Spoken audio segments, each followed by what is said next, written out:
Well, it's on. All hell is broken loose. And it's very clear that we're about to see a tremendous shift in what Israel looks like in the next little while. Again, I'm not trying to speak as an expert on Israeli Hamas politics. All I can give you is my opinion, and what I see. To the Cyclopses that are in the building, Adi Al-Katani, the Spice Man, and to all those who love this channel and stay tuned for cutting edge things that are happening. Boy, there's something cutting edge now. For those who don't know, a few days ago, Hamas essentially invaded Israel, and I don't underpin it by that. They launched thousands of attacks in respect to their missiles by land, by sea, and by air. That's not an invasion. That's not an invasion. Then I don't understand the meaning of the word. They breached the Gaza Strip. They breached major border points, taking captive various areas, taking over 100 hostages. Thousands of people killed, about 1,000, they say, about 1,000 people killed. I don't know how that number could be so small, to be honest with you. I really don't know how that number could be so tiny. And effectively attempted a major military incursion on Israel. Now, the question for me, and I guess it's my naivete in respect to an individual who doesn't do anything without purpose and is attempting to win. I don't understand it. I just don't understand what the agenda was. You know what I'm saying? I don't get it. Let me put this phone on silent for a minute.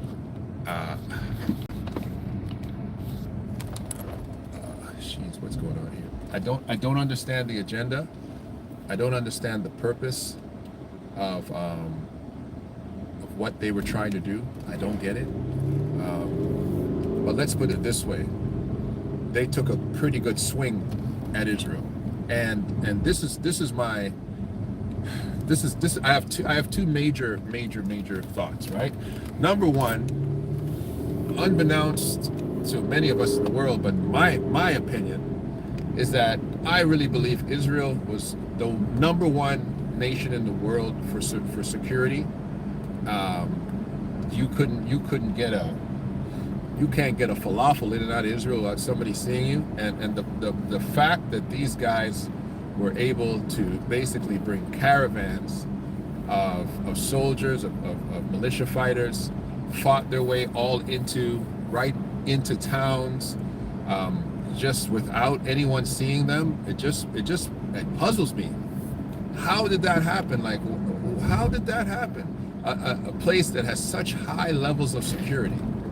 How did you guys allow yourself to fall asleep? Now, I understand it was done at the end of the major holidays. They understood that there wouldn't be, and this is probably why Hamas's plan was so strategic as to the date, the time, the end of the major holidays in Israel, which ended in respect to potentially Saturday. They realized that people wouldn't be at full alert, and they attacked at this time.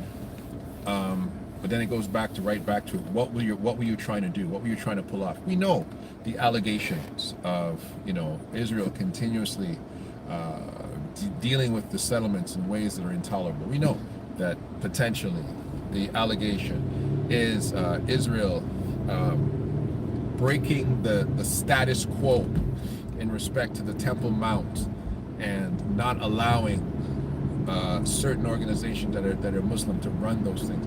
We know those allegations, but what is the agenda, and how does Israel let this happen, and no one's looking? That's a powerful thing that I hopefully will come up later on. And then part two, like, and I'm not going to take a side. I'm not picking a side right now for the sake of this statement, because I don't want anybody to think my statement is biased. But if it was me, and I am now in a position of Benjamin Netanyahu and those generals, I'm going to say what it sounds like Israel is saying. Wipe the place clean.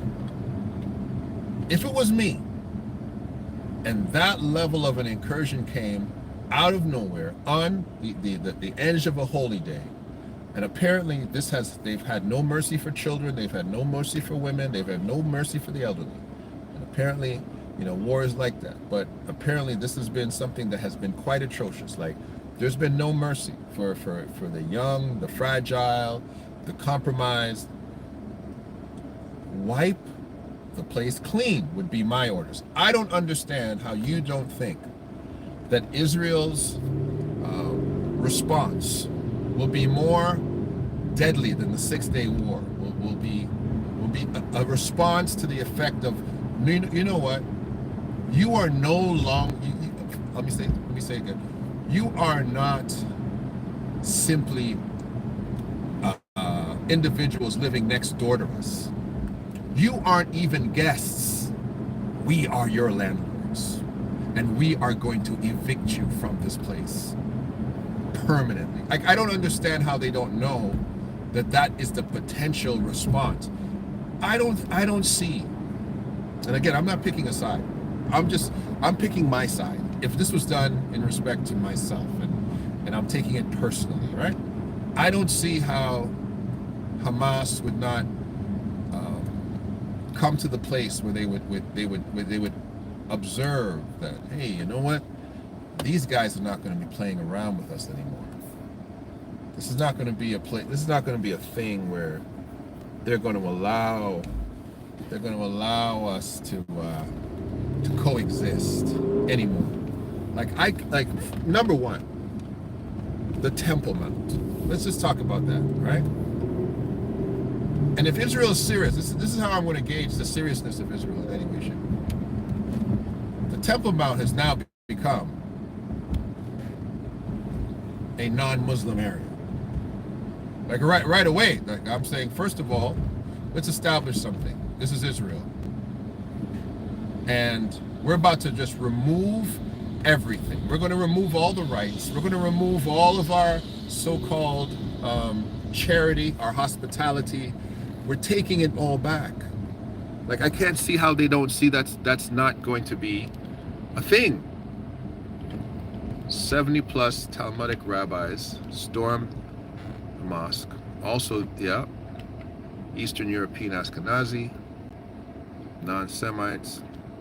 Sounds like you're from your perspective, only Israel has the right to exist. You don't sound very impartial.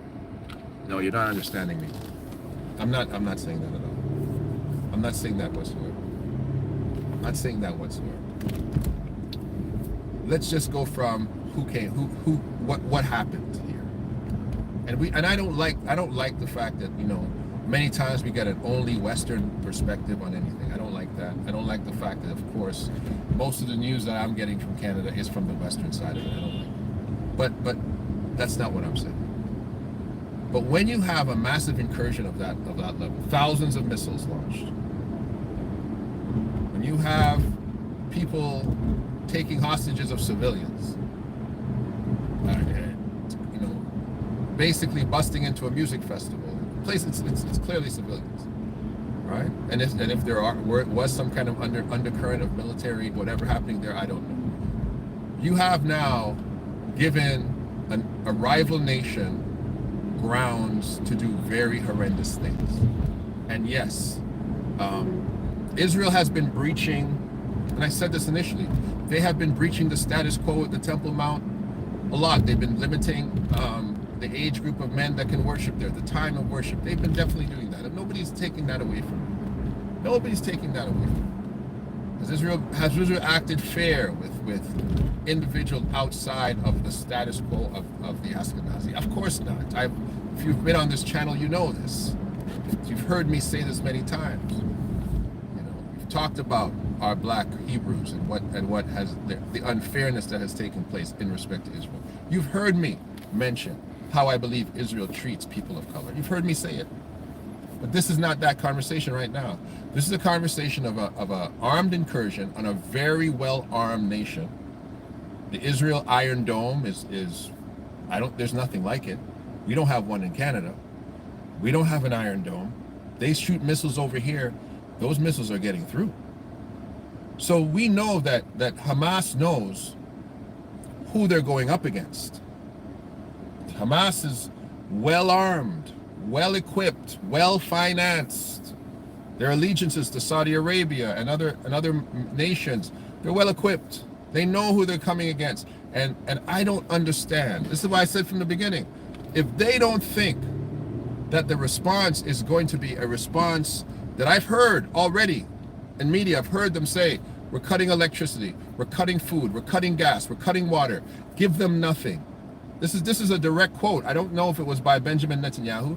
Since they're acting like animals, we're going to treat them like that. That's what I heard. So if they don't think that that is the response that they're going to get, and they're not prepared for that level, I don't understand.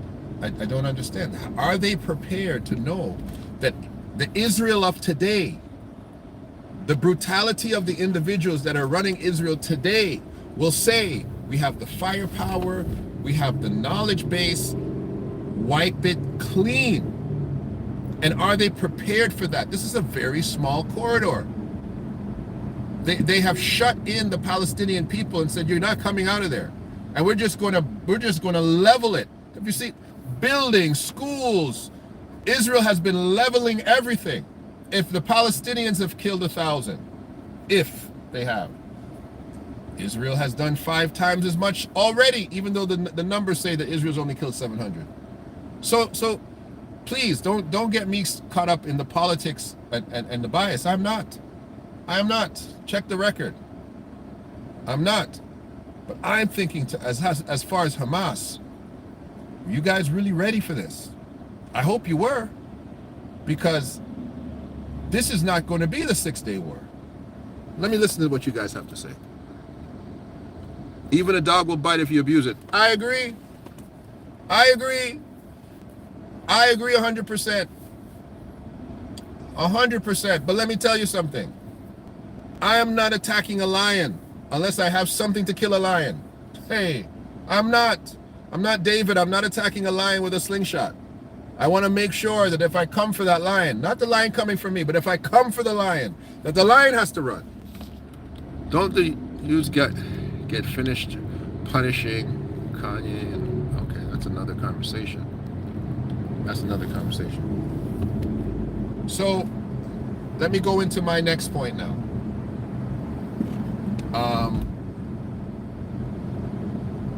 I don't believe that people see how this has helped. Is Israeli domestic policy is now absolutely, there's no issues. All those issues they were having before. All the mindsets to indict Netanyahu. That stuff's off the table. All the crooked individuals that he has put in power and looking to see that change. That stuff's off the table now. Every Jew who is conservative, liberal, or moderate has nothing to say anymore except wipe them clean. There is nothing that anybody could have done to unite the Ashkenazi Sephardic political opinions, perspectives than this. Now, it is being said, and I should say it more like that, it is being said that Israel has taken back control of all their borders. They've mobilized 300,000 reservists. That's a nation. They've 300,000 reservists in a couple of days. They went and flew people home, sent carrier planes to say, get your behind back here, we're going to war. And 300,000, listen, you come to fight me with a knife, and I pull out a bazooka. They have 300,000 reservists now. And let me tell you something, for those who don't know, a reservist in the Middle East is not like a reservist in America, because these people, they know they're gonna fight. They're trained to fight. They grew up going to the military. It's not the same. Let me hear what these guys got to say. This is a very complex matter, and I suspect the point is to turn this into a regional conflict.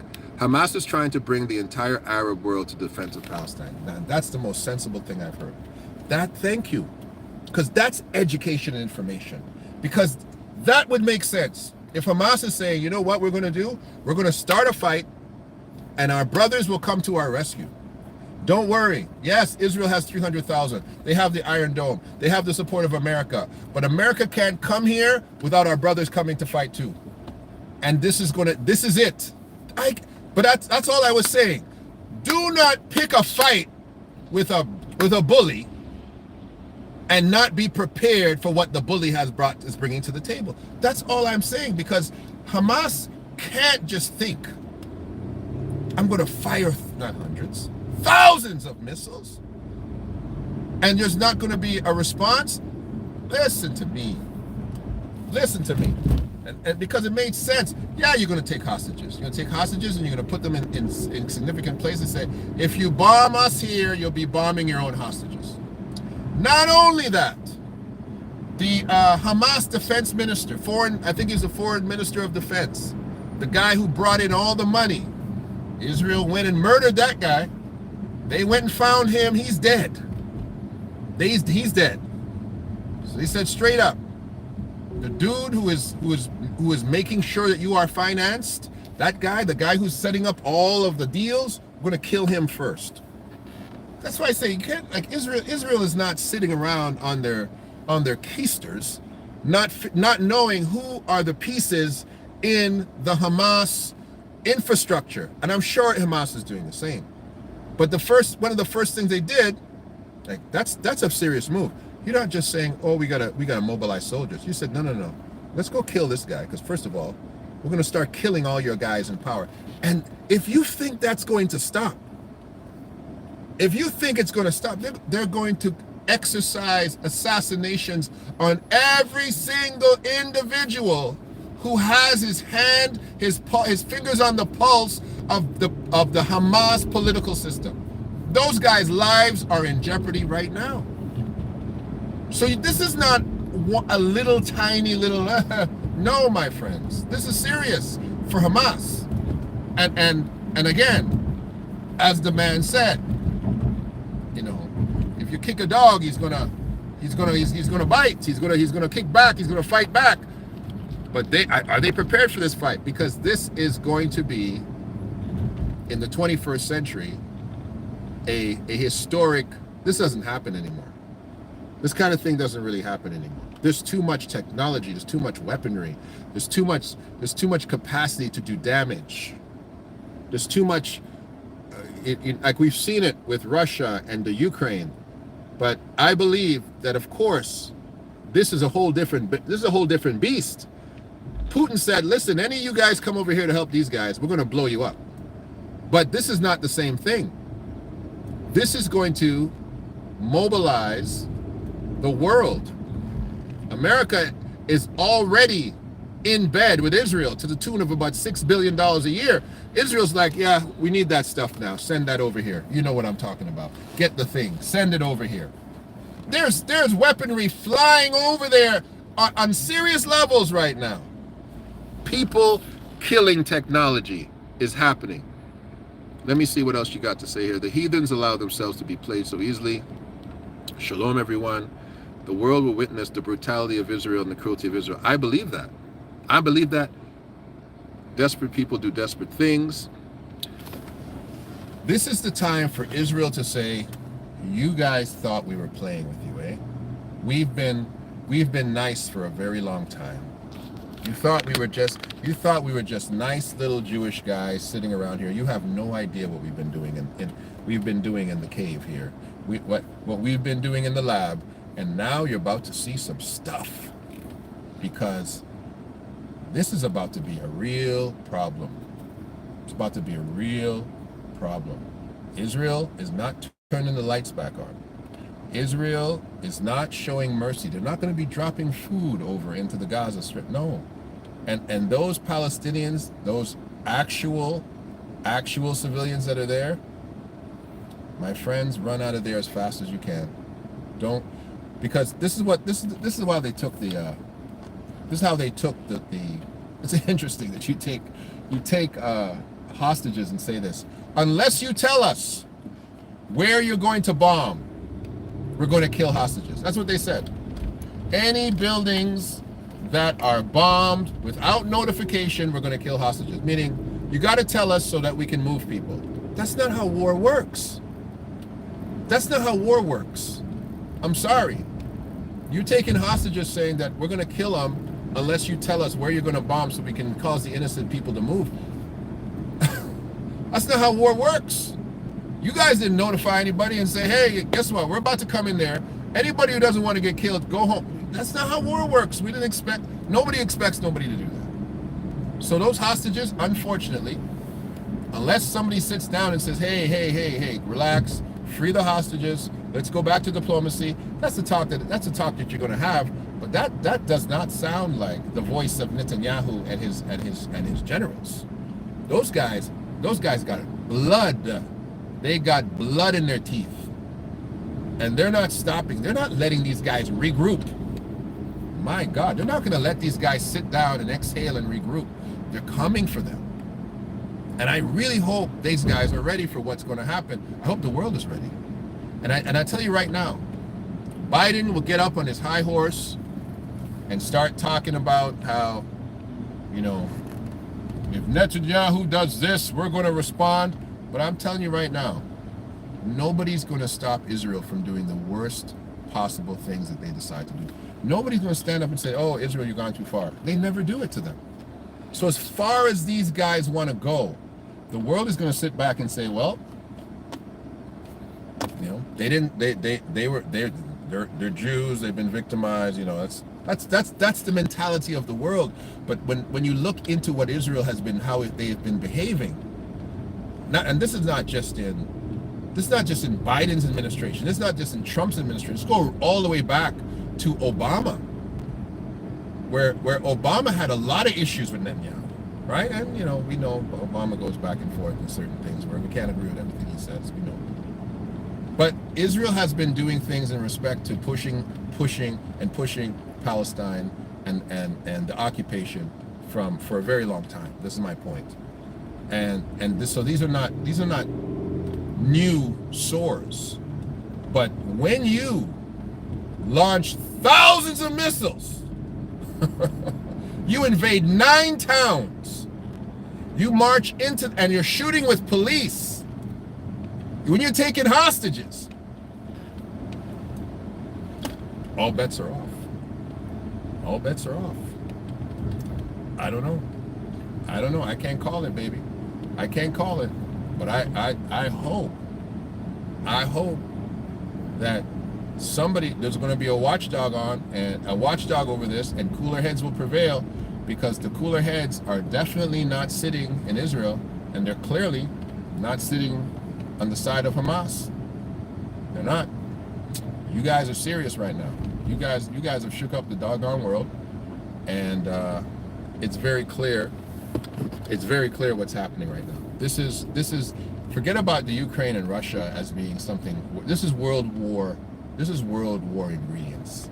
This is World War III ingredients here.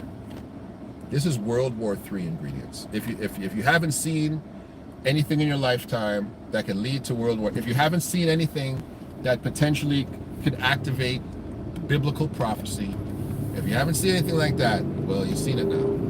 This has the ingredients to do it. And yes, the Lord says there'll be wars and rumors of wars. But this one here, I'm going to keep my eye on it. I'm definitely going to keep my eye on it.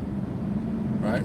Because this is a very serious occasion for individuals who have incredible military power and evil intention to say, hey, this is what we've been waiting for. This is what we've been waiting for. Let's do it, and let's do it fast. So, I don't know. I don't know what to say other than that. FBI military, keep your FBI boots on this U.S. mainland only. Not sure what that means. I'm not sure what that means. I'm not sure what that means. But yeah, America The FBI, if anything, if you're talking about the FB, you said FBA military. I'm not sure what the FBA is. I'm not sure what that is. If you're talking about the FBI, that's not really something that would. The FBI doesn't deal with international things. That's more of a domestic thing. But America absolutely is on board with Israel with this, and of course they'll be. Of course, America takes an attack on Israel as an attack on the U.S. America is very concerned about anything that looks like Muslim jihadi terrorism. Anytime you have individuals blowing stuff up, screaming Allah Akbar, then white boys get up and say, wait, what's happening here? Because you know their mentality behind anything Arabic, right? They call them sand. They call Arab people sand niggas, right? So they terrified of that. So there's no chance that America is not very busy trying to figure out how to help Israel and stay on the down low so it doesn't look bad, to bring a whole bunch of other people to the table. But if you think Saudi Arabia, the UAE, and all of these other nations that are sitting there waiting to support the Muslim Brotherhood and everybody else, you think those people are going to sit back there and cross their arms and not help Hamas? You know, even based on what that brother has said, I still don't see the benefit though for them. Like I mean, that might be Hamas's agenda, but rich people don't want wars. Really, they don't. Rich people don't want wars unless they're the weapons builders. But when you have a scenario that's going to interrupt the progress of your money, you don't want wars. You know, unless you can make money off war. The U.S. sent a warship with planes. There you go, Timothy Davis. Thank you very much. So they sent their stuff. Man. F-16s. Is that it? Is F-16 new? Those F-16, aren't they beyond F-16 by now? I thought that F-16 was that Tom Cruise Top Gun type of plane. I thought they had different stuff now.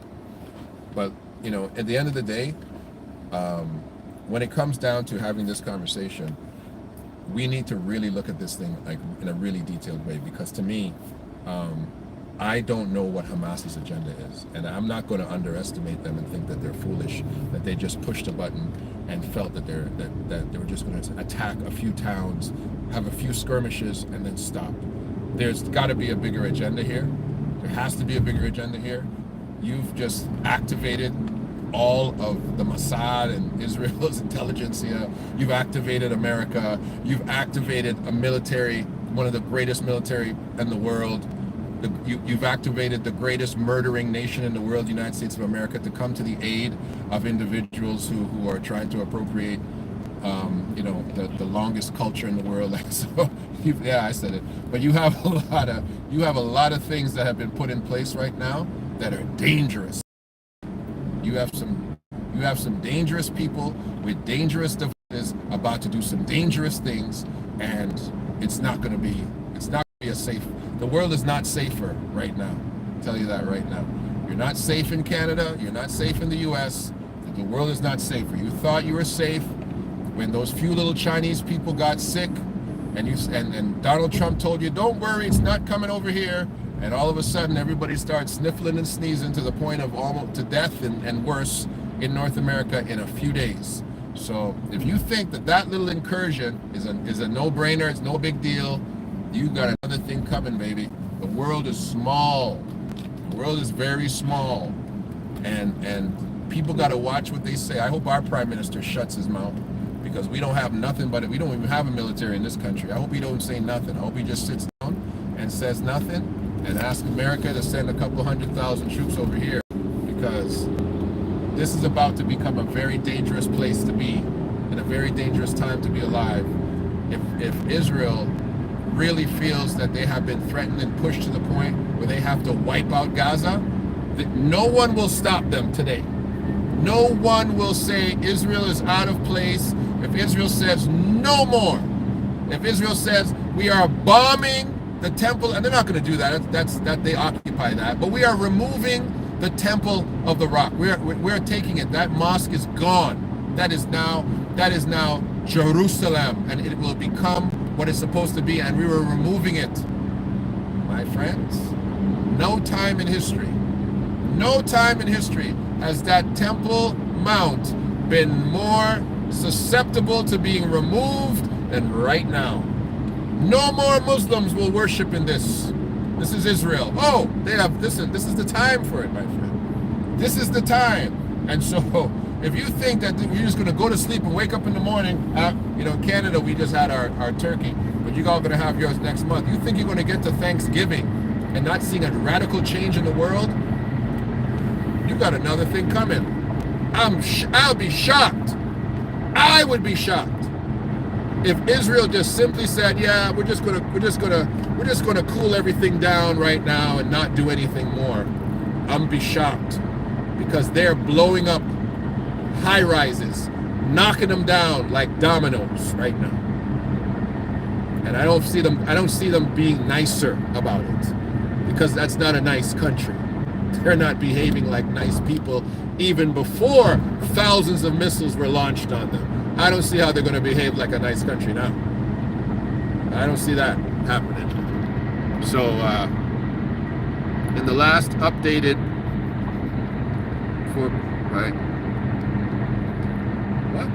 the last updated Fortnite.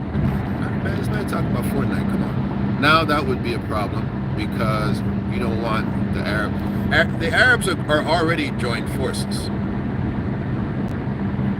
Timothy, they have 16. The Arabs have already joined forces, and that Saudi money and all the things that make that happen. The funny thing is the Saudi Arabians are also allies to the United States of America. It's a very sensitive thing. So the U.S. are allies to Saudi Arabia, which is allies to Hamas. And America is an ally to Israel. Isn't that a kettle of fish? So that's going to be one heck of a chess game to play. But the Saudis have been very good at not showing their hand. They've been very good about, being the Switzerland of the Middle East. But the facts are the facts. They're going to finance that if they see either a religious obligation to it, or if they see an opportunity, or if they have a deal. Because I don't see Hamas just making that move without serious backing. That took months to plan, if not longer. Months to plan. That's not something, you can't do that overnight. People didn't just throw some rocks.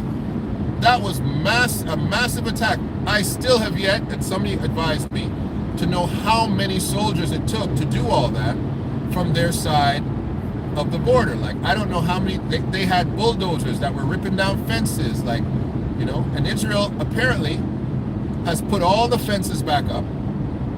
They have armed bulldozers, put it all back up. They have reoccupied all the borders. They have extricated most of the terrorists, or the people they're calling terrorists, because Israel and America are as big a terrorist as we've ever seen ever. Yes, I said it. The Israeli is a terrorist, and so is the United States of America. They're the biggest terrorists we've seen, period. But what they're referring to as Hamas terrorists, they said they've extricated them, and they're back in a position where they have stabilized their borders. Well, okay, that's great. Now they can say, now it's time for us to go on the offensive. And let me tell you something. Like I said before, you can't kick down my door and expect me not to come for your behind. I don't see how Israel is going to sit and not.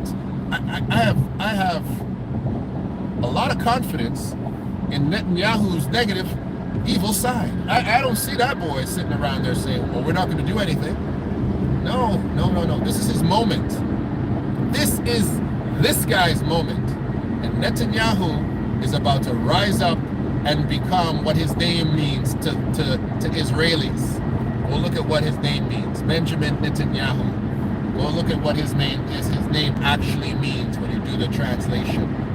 He feels he is that name. Okay? And he's going to rise up and try to become that right now. And permanently put himself in a position of power in Israel to the point that forget about any attempt to put that guy in jail. Forget about that. Trump wishes he had a war at the end of his reign. Netanyahu has a fantastic chance to become a hero in Israel at this time.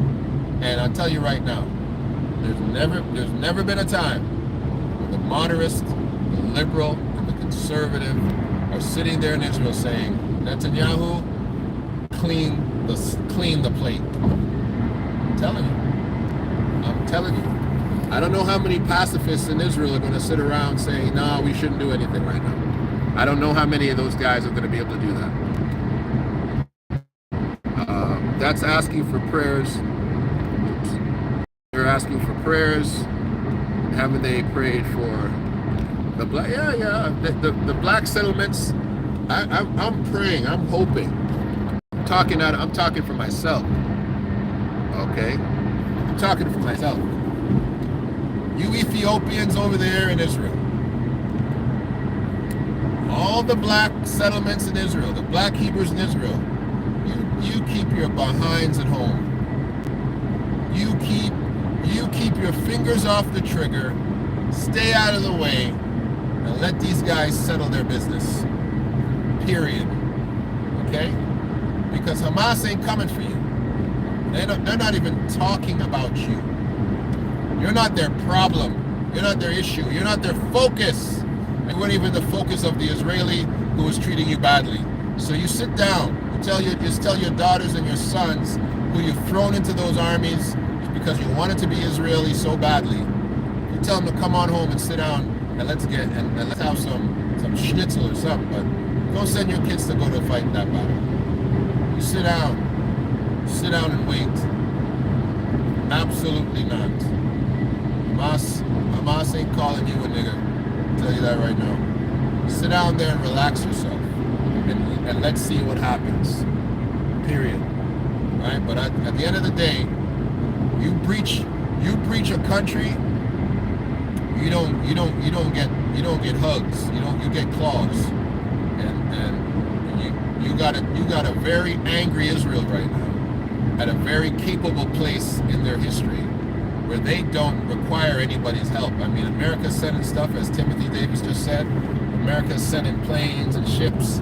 Boy, their bread is buttered on either side. They're like, you can help us, we don't have to help us, but we're ready to go. And we're going to make it happen on our own. And they got the best technology on planet Earth. Best believe. They've got, when they call, they basically have a force field. We know this, right? A lot of us techies. A force field. You know what a force field is? Where you have an energy field around either a country or a ship to the point where you can attack it, and the force field itself will, you don't have to do anything, and it'll missiles and bombs will bounce off of it. Their iron shield is effectively a force field. Their anti-missile iron, they call it the iron shield. You send thousands of missiles, they send tens of thousands of missiles. They have enough to blow your stuff up. That's why they had to send thousands, because they knew, hey, only a few of these are getting in if we're lucky. But the question again, with Israel's great technology, how did they manage? Because those towns were bombed. Hamas did bomb some stuff. So the Iron Shield, I don't know. It was offline. I don't know. Was the guy asleep at the wheel who was pressing the button for the Iron Shield? Because boy, they got through. They sent thousands and maybe hundreds landed. But Israel's like, you don't have one of these though. And when we send our stuff, ain't nothing stopping it. And it's bad. It's bad. They're blowing the place. They're blowing the place up. Seriously, blowing the place up. Said, I'm concerned about how many sleeper calls are waiting into the United States with directives. Yeah. Sleeper cells. I thought you probably meant to say, right? Sleeper cells. Yeah. Yep. Netanyahu Hebrew. Yeah. God has given. DeWitt. All the camps, Africa, the blacks should be proper now. Look at me driving off the road, watch reading you guys. Yeah, Africa needs to stay out of this too. Shut up. Shut up, sit back and watch. It's not your fight. Period. It's not your fight. It will become the fight of the world, but it's not your fight right now. See what happens. Sit back and see what happens. I want to hear what Putin has to say, really. You guys underestimate that guy, eh? Man, if you wanna know the truth of what's really happening anywhere and something's going on, just go Russian news and see if you can hear what Putin has to say. I want to know what that guy has to say. That guy gonna tell you what it is right there. I want to know. Oh yeah, Mr. Putin, what do you have to say about Hamas and Israel at this moment? I want to know what that guy has to say. I don't want nobody's propaganda. Putin's gonna talk from the hip like a Clint Eastwood gunslinger. He's gonna tell you exactly what it is. But me personally, I'm still in the education mode. I was trying to stay quiet, trying to figure it out, and these are my conclusions of where I've arrived at. And I personally believe, ladies and gentlemen, that we're in a position where we're going to see some really menacing stuff. That's where I think we're at right now. So that's my time. This is the real spiel. This is Del K. Brereton. I'm going to keep bringing updates about this. Comment, give me your points, share this with everybody, share the channel. Again, to all of my subscribers, I appreciate all of you for hanging in there. Bless you guys. But I'm about to get in my bag with this one. Okay, I'm coming with this one. This is my kind of stuff, and I'd love to talk to some people in Israel right now. Our blacks in the Mona, our black Hebrews in the Mona. Tell me what's up, man. Tell me what's going on, because I love to know what the heck's going on from your perspective. I don't want to hear nobody's junk. I want to hear what's going on. So Ashriel and all my brothers, all my Hebrew brothers down in Israel, let me know what's going on. If I'm off base, let me know. Tell me. But, Hamas is saying, yo, you guys have pushed us too far, and we're going to fight back. That's what they're saying. Granted, I hear you. That's what you're saying? Okay. But that was a hell of a push. Y'all pushed back. That pushback was a hell of a pushback. Oof. So, I mean, come on. That's 1,000 people and counting. That's missiles. That's you coming serious. So I want to know what's going on. Tell me from the perspective. And if we can't talk about it because it's too politically charged and you can't talk about it online, just call me. I need to know. Hi, I kid you not, early today I was thinking about the 3 crows attacking the Israeli flag. Wow, I don't know anything about them. Putin has been helping Niger independence against French. Putin is a friend to black people. I don't care what none of y'all say. I'm not getting involved in the Ukraine-Putin conversation either. But when it comes to Africa, you can't touch Vladimir's record in Africa. Okay? Again, this is not me picking a side between the Ukrainians and the Russians. That's none of my business. I'm not picking that side. Sorry, people trying to blow up my phone. But I'm telling you straight that when it comes to Africa and Russia, Vladimir Putin is a friend to black people. And if I don't see it clearly, somebody said to me, well, Vladimir is only supporting Africa so he could get Africa's support. What?